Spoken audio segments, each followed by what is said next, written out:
Shumë interesant fakti i një interpretimi shumë të thellë për këtë ajet kuranor. E ke parasysh njerëzit në përgjithësi kanë merakun që mos t'i morin njerëzit mësysh. Fëmin, pasunin, e tjerë.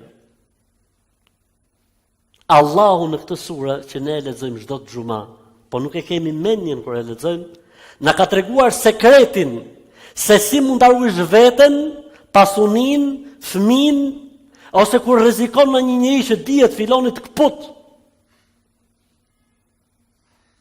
Dhikri që të ruan është thush Masha Allah, la quwata illa billah. Masha Allah, la quwata illa billah. Ai dhe mos ta thot, s'ka problem. Ti thuj la quwata illa billah. La quwata illa billah. Masha Allah, la quwata illa billah. Ti thatë, po të kishe thonë, kur u futën në kopshtin të, kur themi kopsht është shumë e thjesht, plantacion, ishte ai faktikisht. Se si që cilë thonë Zotin Kur'an, nuk mund tjetë kopshti aq i madh, si që thotë Zoti për këtë rast, po aty është përmend xhenne me kuptimin, është përkthim kështu, i thjesht, ai faktikisht ishte plantacion i madh.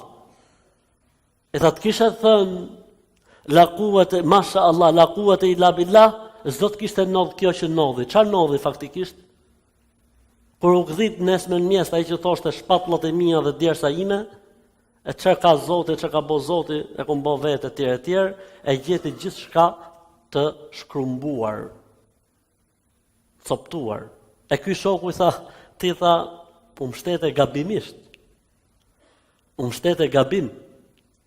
U mbështete ke forcat e fuqia jote dhe harrova atë që ty të ka kriju të ti.